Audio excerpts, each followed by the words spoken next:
नमस्कार, जय जोहार। स्वागत है आपका फिज़िकल एजुकेशन के पाठशाला में और मैं हूं आपका दोस्त चेतन गोस्वामी।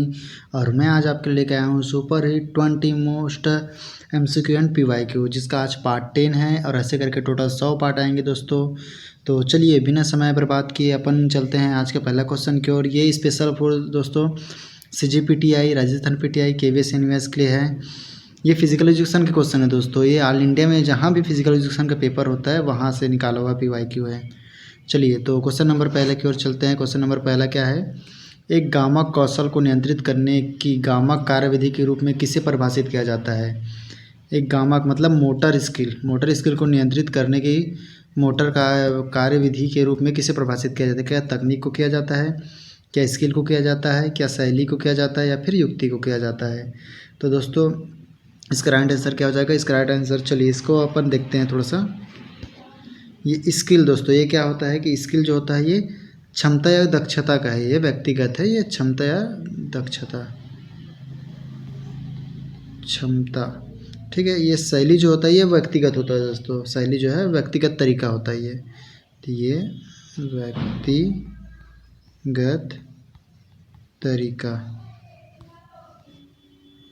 व्यक्तिगत तरीका होता है दोस्तों, ठीक है। और टैक्टिक्स क्या होता है दोस्तों, ये युक्ति है दोस्तों। ये खेल में रणनीति जो बनाते हैं अपन अचानक से, जैसे क्या होता है कि हम कोई गेम खेलने जाते हैं तो एक स्ट्रेटेजी बना के जाते हैं, प्लान बना के जाते हैं, बट अकॉर्डिंग टू ड्यूरेशन वो प्लान काम नहीं होता, हमारा सक्सेस नहीं हो पाता। तो हम अचानक से बीच में वो टैक्टिक्स यूज़ करते हैं कि अब इसको इस तरीके से नहीं, कोई डिफरेंट तरीके से किया जाता है, तो वो टेक्निक्स है, ठीक है। अकॉर्डिंग टू ड्यूरेशन अपन चेंज कर देते हैं दोस्तों। चलिए तो इसका राइट आंसर क्या हो जाएगा, तकनीक हो जाएगा दोस्तों। तकनीक क्या है, जो किसी भी मोटर कार्य को करने की विधि को, तरीका को तकनीक कहा जाता है, ठीक है। इसका राइट आंसर क्या हो जाएगा, तकनीक हो जाएगा। चलिए क्वेश्चन नंबर अगली ओर चलते हैं। भारत के प्रथम केंद्रीय खेल विश्वविद्यालय की स्थापना कहाँ हुई थी दोस्तों। आप इमेज के जरिए देख पाएंगे कि मणिपुर लिखा है, लेकिन ऑप्शन में मणिपुर तो है नहीं दोस्तों। तो चलिए इमिनेट कर दो। भोपाल कहाँ है दोस्तों, इम्फाल कहाँ है दोस्तों, या फिर न्यू दिल्ली कहाँ है, या फिर शिलोंग कहाँ है। आपको भी पता है भोपाल कहाँ है, ठीक है। तो भोपाल को आप कट कर दो, ये CG से नहीं है, ये MP से है भोपाल। इम्फाल कहाँ है दोस्तों, न्यू दिल्ली, तो न्यू दिल्ली दोस्तों, तो मणिपुर में न्यू दिल्ली ऐसा कुछ है नहीं। शिलोंग भी ऐसा कुछ नहीं है दोस्तों जो मणिपुर से, हाँ एक जो बच रहा है दोस्तों, ये क्या है, इम्फाल। इसका राइट आंसर क्या हो जाएगा, इम्फाल हो जाएगा दोस्तों। चलिए अगली क्वेश्चन को चलते हैं। 400 मीटर बाधा दौड़ में अंतिम बाधा से समाप्ति की रेखा दूरी क्या होती है। इसका कहना है दोस्तों कि 400 मीटर का जो ट्रैक होता है, जैसे मैं अभी ट्रैक बना देता हूँ, एक ट्रैक बना देते हैं।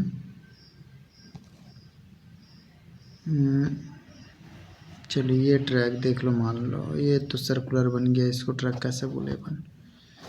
जैसे ये ट्रैक हो गया दोस्तों, ये ट्रैक हो गया, ये जैसे ये ट्रैक हो गया, तो ये जैसे 400 मीटर की स्टार्टिंग अगर यहाँ से हो रहा है दोस्तों, तो यहाँ से ऐसे दौड़ेगा। ये पहला बाधा, दूसरा बाधा, ये दूसरा बाधा, ठीक है, तीसरा बाधा, चौथा, पांचवा, छठवां, सातवां, आठवां, ये नौवां, ऐसा करके रहता है। जो यहाँ से स्टार्ट हुआ है, यहाँ से स्टार्ट हुआ, तो ये जो फिनिश लाइन यही होगा, जहाँ से स्टार्ट हुआ है वहीं फिनिश लाइन है। तो फिनिश लाइन से जो पीछे का एक जो बाधा रहता है, ये बाधा और ये फिनिश लाइन, इन दोनों के बीच का डिस्टेंस पूछा गया दोस्तों। तो इन दोनों के बीच का डिस्टेंस क्या होता है, 40 मीटर, ठीक है। समझ आया होगा आई होप। तो ये 400 मीटर बाधा दौड़ में दोस्तों पुरुष और महिला दोनों के लिए बराबर होता है, 40 मीटर ही होता है। चलिए अगली क्वेश्चन की ओर चलते हैं। अगला क्वेश्चन क्या है दोस्तों, अगला क्वेश्चन है, खेल में पहले भोजन का मुख्य लक्ष्य खिलाड़ी को भरपूर मात्रा में क्या देना चाहिए। खेल से पहले, जैसे हम कोई हमारा गेम है दोस्तों, अगर खेल है हमारा, अगर हमें खेलना है तो उससे पहले क्या हम विटामिन लेंगे या कार्बोहाइड्रेट लेंगे, या कुछ घंटों पहले की बात हो रही है दोस्तों, या फिर फैट लेंगे या फिर प्रोटीन लेंगे। तो दोस्तों फैट तो वैसे भी नहीं लेते अपन, फैट को कट कर दो। विटामिन भी नहीं लेते खेल से पहले, प्रोटीन भी नहीं लेते दोस्तों, क्योंकि प्रोटीन इतने जल्दी आसानी से नहीं पचता, ये बॉडी बिल्डिंग का काम करता है। तो हमारे लिए जो इंस्टेंट एनर्जी का स्रोत क्या हो जाता है अपने लिए, क्या हो जाता है, ये कार्बोहाइड्रेट हो जाता है दोस्तों। चलिए अगले क्वेश्चन की ओर चलते हैं। परिवर्णी शब्द राइस में सी का अर्थ क्या पूछा गया। जैसे देख, खेलों में हम लोग जब कोई गेम खेलते हैं तो हमें अचानक चोट लग जाता है, तो उसमें हम राइस का उपयोग करते हैं। राइस का मतलब समझते हो दोस्तों, आर्क देख इसमें फुल फॉर्म दिया भी गया है। राइस का मतलब होता है रेस्ट करना, आइस का मतलब होता है आइस लगाना, और सी का मतलब होता है इसको कंप्रेस करके रखना, और ई का मतलब होता है एलिवेट करके रखना। जैसे यही चोट लगा हुआ स्थान को, ये इंसान को देखना, ये अपने हार्ट लेवल से ऊपर पैर को उठा के रखा है। ये हार्ट लेवल कहाँ है इनका, यहाँ हार्ट है, यहाँ हार्ट है और इसका लेवल देखो आप है। तो ये हार्ट लेवल से अपने पैर को आप उठा के रखना, ठीक है। तो ये समझ आया होगा, इसका तो आंसर आपको पता चल ही गया होगा। सी का मतलब कॉम्प्लीमेंट तो होता नहीं, कांस्टेंट तो होता नहीं, कंसिस्टेंट तो होता नहीं, तो क्या हो जाएगा, कॉम्प्रिहेंशन हो जाएगा, कंप्रेशन हो जाएगा, मतलब दबा के रखते हैं। जैसे कहीं से ब्लीड हो रहा है तो उसको आप ऐसे दबा देंगे ना तो वहाँ से ब्लीडिंग होना बंद हो जाएगा, तो इसलिए इसको कॉम्प्रिहेंशन बोलते हैं दोस्तों। चलिए अगली क्वेश्चन की ओर चलते हैं। क्वेश्चन नंबर अगला है, धावक अपनी सहनशीलता वृद्धि के लिए व्यापक रूप से कौन से मादक द्रव्य का उपयोग करते हैं? बताइए दोस्तों, क्या वो कैफीन का उपयोग करते हैं, क्या एम्फेटामाइन का उपयोग करते हैं, क्या एनाबॉलिक स्टेरॉइड का उपयोग करते हैं, फिर बीटा ब्लॉकर का उपयोग करते हैं? इसका राइट आंसर क्या हो जाएगा दोस्तों? इसका राइट आंसर हो जाएगा, चलिए इसको भी एलिमिनेट करते हैं अपन, ठीक है। एम्फेटामाइन क्या करता है दोस्तों, ये क्या है, सेंट्रल नर्वस सिस्टम को स्टिमुलेट करता है। अरे तो खतरनाक होता है दोस्तों, इसको आप कट कर दो, ये आपकी धाव के सहनशीलता के लिए नहीं होता, ये सीएनएस को ज़्यादा स्टिमुलेट कर देता है। और एनाबॉलिक स्टेरॉइड क्या हो जाता है दोस्तों, एनाबॉलिक स्टेरॉइड हो जाता है कि ये मसल्स को बढ़ा देता है, मांसपेशी को बढ़ा देता है दोस्तों। और बीटा ब्लॉकर जो होता है ये क्या हो जाता है, ये अपना हार्ट रेट को रिड्यूस कर देता है, कम कर देता है, ये मतलब इनर्टनेस बढ़ा देता है, अलर्ट कर देता है शरीर को, ठीक है। तो ये कैफीन भी अलर्ट का ही काम करता है दोस्तों। जैसे हम चाय पीते हैं, क्यों पीते हैं, कि नींद ना आए, है ना, हम अलर्ट रहें, इसलिए चाय पीते हैं। जैसे इसमें देखो ये डिटेल बताया गया है कि डीप कॉफ़ी पियोगे तो कितना % आपको कैफीन मिलेगा, 3 mg मिलेगा आपको। हॉट कॉफ़ी पियोगे तो हॉट चॉकलेट कॉफ़ी पियोगे तो 19 mg मिलेगा, ठीक है। ग्रीन टी पियोगे तो 20 mg, शॉर्ट ऑफ एस्प्रेसेस पियोगे तो 27 mg, कोको कोला जो बोतल आप पीते हो दोस्तों तो 40 mg, ऐसे टाइप करके। रेड बुल पीते हो तो 80 mg का कैफीन होता है, मतलब आपको अलर्ट करके रखेगा, ठीक है। तो इसका राइट आंसर आपको समझ आ गया होगा, इसका राइट आंसर क्या हो जाएगा, कैफीन हो जाएगा दोस्तों, ठीक है। अगली क्वेश्चन की ओर चलते हैं। अगला क्वेश्चन है, मौलाना अब्दुल कलाम आज़ाद ट्रॉफी माका किसको दी जाती है? मतलब माका ट्रॉफी जो होता है दोस्तों किसको दी जाती है? माका का फुल फॉर्म है मौलाना अब्दुल कलाम आज़ाद ट्रॉफी, ठीक है। तो क्या कोच को दिया जाता है, क्या ये विश्वविद्यालय को दिया जाता है, खिलाड़ी को दिया जाता है, या राज्य को दिया जाता है दोस्तों? तो बताइए। जो हर साल खेल में उत्कृष्ट यूनिवर्सिटी होता है, जिस यूनिवर्सिटी में अत्यधिक गोल्ड मेडल्स वगैरह आए रहते हैं, तो उस यूनिवर्सिटी को क्या दिया जाता है दोस्तों? उस यूनिवर्सिटी को दिया जाता है माका ट्रॉफी, ठीक है। चलिए अगली क्वेश्चन की ओर चलते हैं। विटामिन बी के नाम से भी जाना जाता है, किसको जाना जाता है दोस्तों? थायमिन को जाना जाता है, फास्फोरस को, पोटेशियम को, कैल्शियम को। ये फास्फोरस कैल्शियम देखकर तो समझ आ गया होगा दोस्तों कि ये किससे संबंधित है, ये तीनों अपने संबंधित है बोन से। तो इसमें एक लास्ट ऑप्शन आपका विटामिन का बच जाता है जो है थियामिन, इसको थायमिन भी बोलते हैं, ठीक है। चलिए अगली क्वेश्चन की ओर चलते हैं। क्वेश्चन नंबर अगला है दोस्तों, ये देखिए आप बाकी और जो विटामिन है उनके क्या नाम है। जैसे आप देखेंगे विटामिन ए को रेटिनॉल बोलते हैं दोस्तों, किसके, उससे कमी से क्या रोग हो जाता है, नाइट ब्लाइंडनेस हो जाता है। विटामिन B1 को थायमिन बोलते हैं, उसकी कमी से बेरी रोग हो जाता है। B2 को क्या बोलते हैं, राइबोफ्लाविन बोलते हैं, इसको एरिब्रोफाइनोसिस भी होते हैं, इसी को एरिब्रोफाइनोसिस हो जाता है, वो डिसीज़ है। B3 को नियासिन बोलते हैं, पेलेग्रा हो जाता है दोस्तों। B5 पेंटाथोनिक एसिड बोलते हैं, ठीक है, फटीग का बर्निंग फिट हो जाता है। विटामिन B6 को पायरोडॉक्सिन बोलते हैं, एनीमिया हो जाता है, एनीमिया मतलब खून की कमी होता है दोस्तों। B7 मतलब बायोटिन, डेमर्टिस हेयर लॉस, जैसे बाल का झड़ता है दोस्तों तो शरीर में बायोटिन की कमी हो जाती है, बायोटिन की कमी मतलब B7 की कमी हो जाती है, ठीक है। B9 जो है फोलिक एसिड होता है दोस्तों, ये मेगाब्लास्टिक एनीमिया हो जाता है, मतलब अत्यधिक मात्रा में रक्त की कमी हो जाती है दोस्तों। और B12 साइनोकोबाल, जिसको कोबलामिन भी बोलते हैं दोस्तों, और साइनोकोबाल भी बोलते हैं, ये पेरिनेशियस एनीमिया है, ये भी एक रक्त की कमी के कारण, इसके भी कमी के कारण क्या हो जाता है, रक्त की कमी हो जाता है। तो विटामिन C दोस्तों जिसको स्कर्बिक एसिड बोला जाता है, ठीक है, स्कर्बिक एसिड बोला जाता है, स्कर्बी हो जाता है इससे दोस्तों, मसूड़े में सूखापन हो जाता है, फट जाता है। विटामिन D को कैल्सीफेरॉल बोला जाता है दोस्तों, जिसकी कमी से क्या हो जाता है, रिकेट्स वगैरह हो जाते हैं। और आपसे ऑप्शन है विटामिन E को टोकोफेरॉल बोलते हैं, जिसमें हमारे जो मांसपेशी उसमें वीकनेस आ जाता है, इसकी कमी से क्या हो जाता है कि वीकनेस आ जाता है। और विटामिन K को बोलते हैं फाइलोक्यूनेस, ये तो आपको पता है कि ये ब्लीडिंग को मतलब रक्त का थक्का जमाने में मदद करता है। अगर ये हमारी इसकी कमी हुई विटामिन K की तो ब्लड जो है बेहतर रह जाएगा, और किसके कारण, हेपरिन के कारण। चलिए तो आई होप कि ये समझ आया होगा। तो हम अगली क्वेश्चन की ओर चलते हैं। युक्ति और मैच आधारित उन्मुख प्रशिक्षण पर जिस चक्र में बल दिया जाता है उसे क्या बोला जाता है? क्या उसको मिश्र चक्र बोला जाता है? क्या उसे मैक्रो चक्र बोला जाता है? क्या उसे मोनो चक्र बोला जाता है? फिर माइक्रो चक्र बोला जाता है? चलो मैं आपके लिए एलिमिनेट कर देता हूँ दोस्तों। ये मोनो चक्र तो ऐसा कुछ होता नहीं है दोस्तों, इसको कट कर दो, ठीक है। अब दूसरा बच गया इसमें युक्ति और मैच आधारित। तो युक्ति और मैच में जब हम युक्ति होता है दोस्तों तो किस में होता है? युक्ति एक डेक। चलिए मैं इसका ड्यूरेशन भी बता देता हूँ। इसका राइट आंसर आपका, चलो राइट आंसर आपको मैं बता देता हूँ। ये क्या होता है? माइक्रो साइकिल में दोस्तों ये कम समय का अभ्यास होता है जिसमें आपको युक्ति और आधारित उन्मुख प्रशिक्षण दिए जा सकते हैं, ठीक है। या फिर कई जगह देखना दोस्तों, इसको देखने को भी मिलता है कि मैक्रो साइकिल में भी होता है।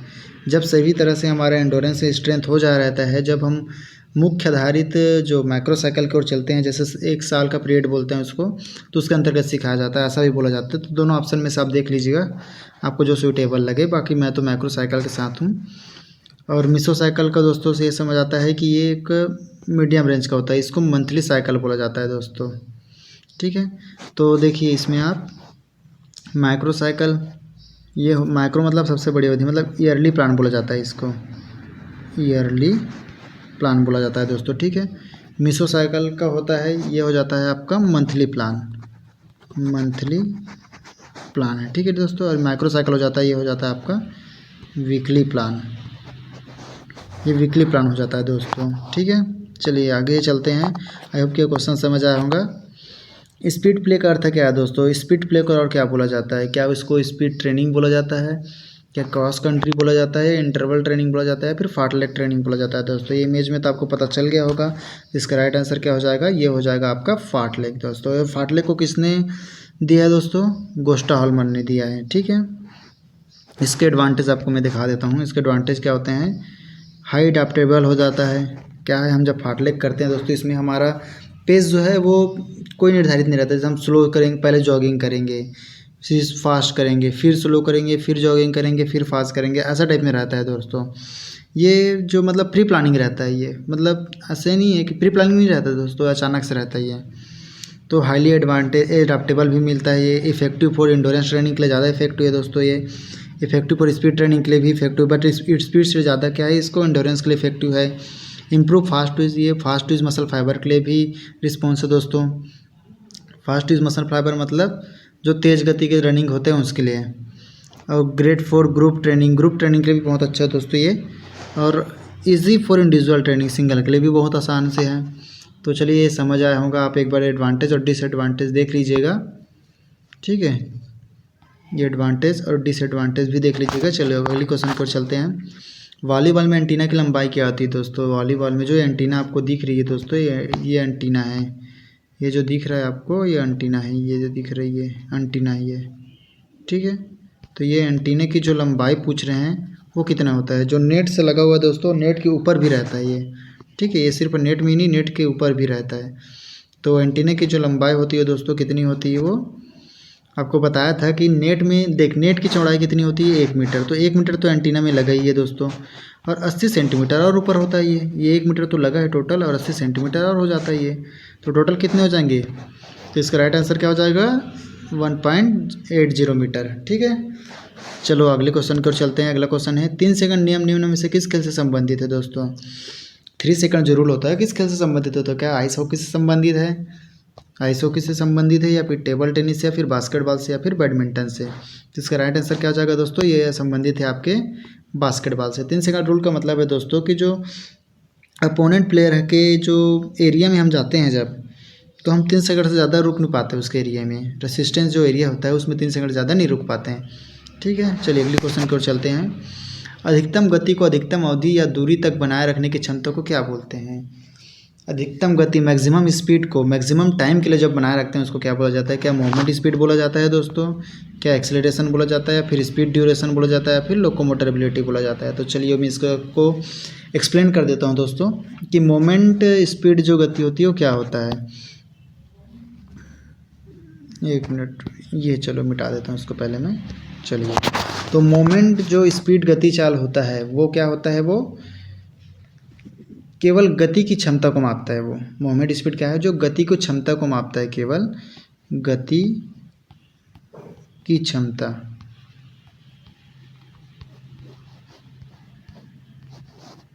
क्षमता को, ठीक है। एक्सीलरेशन मतलब होता है zero to hero, zero to hero मतलब अचानक से तेज कर देना, मतलब तेज़ी से गति को बढ़ाने की क्षमता है ये, ठीक है। और स्पीड ड्यूरेशन मतलब ड्यूरेशन का मतलब तो अवधि होता है दोस्तों, और वैसे इसको एंडोरेंस लिख देता तो भी सही था। बाकी इसका राइट आंसर क्या हो जाएगा, लोकोमोटर। इसका राइट आंसर क्या हो जाएगा, लोकोमोटर हो जाएगा दोस्तों। लोकोमोटर जो है तो अधिकतम गति मतलब मैक्सिमम स्पीड को मैक्सिमम टाइम के लिए बनाए रखता है। चलिए अगली क्वेश्चन की ओर चलते हैं। फेफड़े व रक्त में गैसों का आदान प्रदान क्या कहलाता है? चलिए बताइए, फेफड़ों में क्या कहलाता है गैसों का आदान प्रदान? क्या वो सेलुलर रेस्पिरेशन कहलाता है, वह एक्सटर्नल रेस्पिरेशन कहलाता है, या पल्मोनरी वेंटिलेशन कहलाता है, या फिर इंटरनल रेस्पिरेशन कहलाता है? इसका राइट आंसर क्या हो जाएगा दोस्तों? इसका राइट आंसर हो जाएगा आपका, देखिए सेल्यूलर मतलब क्या होता है, ये जो कोशिका के अंदर जो गैसों का आदान प्रदान होता है उसको बोला जाता है कोशिका, ठीक है। और एक्सटर्नल मतलब बाह्य श्वसन आता है दोस्तों, ठीक है। और ये इसका राइट आंसर तो एक्सटर्नल ही हो जाएगा दोस्तों, क्योंकि फेफड़ा और रक्त के बीच जो होता है वो एक्सटर्नल गैस होते हैं। एक्सटर्नल मतलब आदान प्रदान होता है। पल्मोनरी तो फिर दोस्तों ये सामान्य श्वसन क्रिया है ब्रीथिंग का। और इंटरनल रेस्पिरेशन मतलब दोस्तों जो टिश्यू के साथ होता है ना, जो आदान प्रदान होता है गैसों का, उसको बोला जाता है इंटरनल रेस्पिरेशन। तो इसका राइट आंसर क्या हो जाएगा, एक्सटर्नल रेस्पिरेशन कहलाता है दोस्तों। चलिए अगले क्वेश्चन की ओर चलते हैं। शारीरिक व्यायाम के लाभ क्या है दोस्तों? सर जब हम शारीरिक व्यायाम करते हैं तो उसके फ़ायदे क्या होता है हमें? क्या ऊर्जा में बढ़ोतरी होती है? बिल्कुल बढ़ोतरी होती है, ये राइट है। क्या डिप्रेशन इंक्रीज़ होता है? भाई जब हम शारीरिक व्यायाम करेंगे तो डिप्रेशन में क्यों जाएंगे? ठीक है, तो ये तो ऑप्शन नंबर 2 क्या है, गलत है दोस्तों। तो decrease risk and heart attack, हृदयघात की कम संभावना होती है। जब हम रेगुलर व्यायाम में रहते हैं तो डिक्रीज हो जाता है हमारा हार्ट रेट का रिस्क, मतलब हृदयघात की कम संभावना होती है, सही बात है। तो इसका थर्ड भी सही है और फर्स्ट भी सही है दोस्तों। अगला ऑप्शन है तनाव स्तर में बढ़ोतरी। भाई जब हम रेगुलर व्यायाम कर ही रहे हैं, हमारे बॉडी से स्वेटिंग हो ही रहा है, हमारा माइंड फ्रेश हो ही रहा है, तो फिर तनाव कहाँ से आएगा? तो ये भी आंसर गलत है दोस्तों। तो इसका राइट का आंसर कौन सा हो जाएगा दोस्तों? ये फर्स्ट हो जाएगा एंड ये थर्ड हो जाएगा दोस्तों, ठीक है। अगले क्वेश्चन की ओर चलते हैं। अगला क्वेश्चन है, जब एक खिलाड़ी एक ही समय पर कई प्रकार के स्टेरॉइड का उपयोग करते हैं उसे क्या बोला जाता है दोस्तों? चलिए इसका आंसर आपको एक से वो बता देता हूँ कि इसको मिक्सिंग बोला जाता है, कि इसको स्टैकिंग बोला जाता है, फिर साइकिलिंग या फिर पिरामिड बोला जाता है दोस्तों। चलिए इसका राइट आंसर बताइए। देखिए मिक्सिंग किसे बोलते हैं ये बता देता हूँ मैं आपको। मिक्सिंग का मतलब होता है सामान्य शब्द है, ये मिक्सिंग एक सामान्य शब्द है। तो आप इसमें ये स्पेसिफिक टर्म नहीं है तो इसको आप कट कर दो, ठीक है। अब स्टैकिंग का मतलब क्या होता है दोस्तों? स्टैकिंग का मतलब है कई प्रकार के स्टेरॉइड का सेवन करना, स्टैकिंग कहलाता है। तो इसका राइट आंसर क्या हो जाएगा, स्टैकिंग हो जाएगा, क्योंकि विभिन्न प्रकार के इसमें पूछा ही गया है। वैसे भी जब एक खिलाड़ी एक ही समय पर कई प्रकार के स्टेरॉइड का पूछा है, मतलब विभिन्न प्रकार के स्टेरॉइड का सेवन करना ही स्टैकिंग कहलाता है। तो इसका राइट आंसर यही है। और साइक्लिक क्या होता है दोस्तों? स्टेरॉइड को कुछ समय लेना फिर बंद कर देना, ये साइक्लिक कहला जाता है, ठीक है। कुछ टाइम के लिए लेना फिर छोड़ देना, फिर लेना फिर छोड़ देना। और पिरामिड जो होता है दोस्तों वो धीरे धीरे धीरे धीरे धीरे बढ़ता है, क्या कहें, धीरे धीरे अपने डोज को बढ़ाते हैं, ठीक है। तो चलिए आई होप कि इसके चारों क्वेश्चन आपको आंसर समझ आए होंगे। चलिए अगली क्वेश्चन की ओर चलते हैं। जांघ की पिछली मांसपेशी को क्या कहते हैं? जैसे जांघ की अगली मांसपेशी को बोलते हैं हम सार्टोरियस बोलते हैं। सार्टोरियस में कितने मसल्स होते हैं? 4 मसल्स होते हैं मेनली, ठीक है। तो जांघ की जो पिछली मांसपेशी होती है, जिसे हम थाई के जस्ट बैक बोलते हैं, बैक थाई है ना, तो उसमें कितनी मांसपेशी होती है दोस्तों? और कौन सी मांसपेशी होती है, उसे क्या बोला जाता है? क्या उसको गैस्ट्रोनियमस बोलते हैं? गैस्ट्रोनियमस तो दोस्तों इसको बोला जाता है काफ मसल को बोलते हैं हम, गैस्ट्रोनियमस काफ मसल को बोलते हैं, ठीक है। और क्वाड्रिसेप तो ये फ्रंट थाई का है दोस्तों, ये क्या है, फ्रंट थाई का है, ये फ्रंट थाई का है ये, ठीक है। ग्लूटियस तो ये ग्लूटियस किसको बोला जाता है दोस्तों? ये ग्लूस्टस मैक्सिमस, इसको कूल्हे की मांसपेशी को बोला जाता है। तो अब लास्ट आपका बच जाता है किस, कौन सा बच गया दोस्तों? आप ही देखिए, ये आपका बच गया हैमस्ट्रिंग, जो उसमें रेड कलर में इंडिकेट है दोस्तों, ये हैमस्ट्रिंग है। हैमस्ट्रिंग में 3 मसल्स मुख्यली होते हैं। तो इसमें मुख्य मसल कौन सा होता है? बाइसेप फेमोरिस जो है इसका मुख्य मसल होता है। उसके बाद सेमी टेंडनाइटिस और सेमी मेम्ब्रेनाइसिस, ठीक है दोस्तों। तो इसका राइट आंसर हो जाएगा हैमस्ट्रिंग। चलिए अगले क्वेश्चन की ओर चलते हैं। प्राण आधार क्षमता मापी जाती है। प्राण आधार मतलब समझते हो दोस्तों, जो वायु को प्राण आधार बोला जाता है। तो इसलिए बोला जाता है कि vital capacity is measured by, कौन मापता है वाइटल कैपेसिटी को? क्या स्पायरोमीटर मापता है, क्या डायनोमोमीटर, क्या मोनोमोमीटर, या फिर स्टेडियोमीटर? देखो दोस्तों, डायनोमोमीटर तो होता है जो स्ट्रेंथ को नापता है, क्या इसको नापता है? स्ट्रेंथ को, ठीक है। और ये जो होता है स्टेडियोमीटर, जो स्टैंडिंग हाइट को नापता है दोस्तों, स्टैंडिंग हाइट को नापता है। समझ आया ये। और मोनोमोमीटर को तो छोड़ दो दोस्तों, आप ये देखिए स्पायरोमीटर इसका राइट आंसर है। क्या है कि स्पायरोमीटर राइट आंसर है इसका। ये जो आप कीप नली देख रहे हो जो माउथ पीसेस, यहाँ से हम जोर से फूंक लगाते हैं और ये जो लेवल ब्लू कलर का दिख रहा है जितना ऊपर तक जाएगा वो हमारा लंग्स कैपेसिटी होगा। ठीक है, जैसे ये देख लिए ये सुट्टा नहीं मार रहा है दोस्तों, ये स्पायरोमीटर का उपयोग करके अपनी लंग्स कैपेसिटी चेक करते हैं। चलिए अगले क्वेश्चन की ओर चलते हैं। पीएनएफ का अर्थ क्या है दोस्तों? What does PNF stand for? तो उसका फुल फॉर्म भी क्या है दोस्तों? क्या प्रोप्रियोसेप्टर न्यूरोमस्कुलर फैसिलिटेशन है? क्या प्रोप्रियोसेप्टर न्यूरोमस्कुलर फैसिलेट है? क्या प्रोप्रियोसेप्शन न्यूरोमस्कुलर फैसिलिटेशन है या फिर प्रोप्रियोसेप्शंस न्यूरोमस्कुलर फैसिलिटेशन है? तो दोस्तों इसका राइट आंसर हो जाएगा आपका प्रोप्रियोसेप्टिव न्यूरोमस्कुलर फैसिलिटेशन। ठीक है, ये एक फ्लेक्सिबिलिटी का एक वो है दोस्तों, क्या बोलते हैं इसको, मतलब ये फ्लेक्सिबिलिटी से रिलेटेड है दोस्तों। चलिए अगली क्वेश्चन की ओर चलते हैं। बास्केटबॉल कोर्ट का क्षेत्र विन्यास कितना होता है दोस्तों? The dimension of basketball court का पूछा गया था। कितना होता है डायमेंशन दोस्तों? क्या लंबाई चौड़ाई कितना होता है इसका? लेंथ और विड्थ। ये हो गया लेंथ दोस्तों, एक मिनट, ये हो गया लेंथ,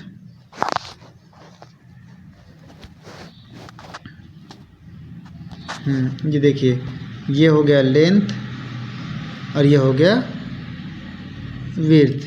तो 15 और 28 दिख रहा है दोस्तों। कितना दिख रहा है? ये 28, ये दिख रहा है आपको 28 और ये 15। तो इसका राइट आंसर क्या हो जाएगा दोस्तों?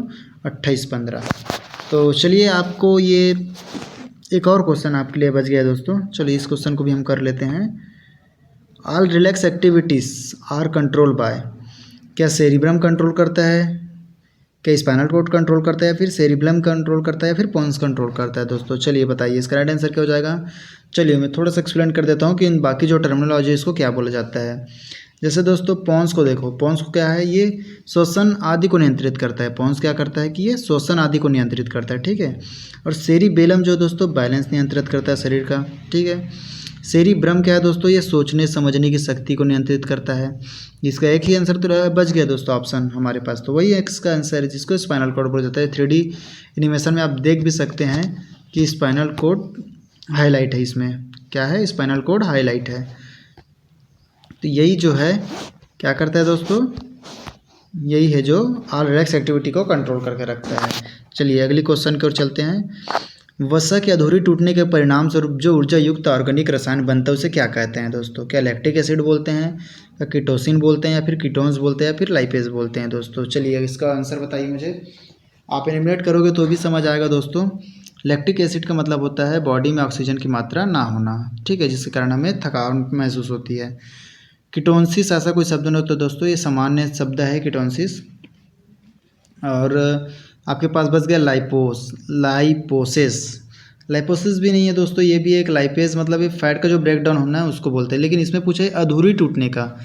फैट जो है पूरी तरह से नहीं टूटा रहता है दोस्तों, अधूरा टूटा रहता है। तो क्या हो जाता है, उसको क्या बोला जाएगा? एक ही तो क्वेश्चन बच गया है, आंसर बचा है, ये है कीटोन्स। ठीक है, आप इसमें देखिए इमेज के जरिए से थोड़ा सा क्या होता है कि बॉडी रिक्वायर क्या करता है, फ्री फैटी एसिड से।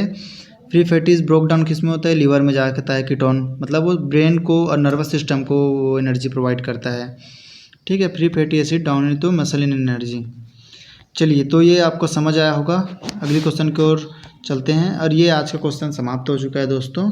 तो आज के लिए बस इतना ही। आई होप को आपके 20 के 20 क्वेश्चन समझ आएंगे।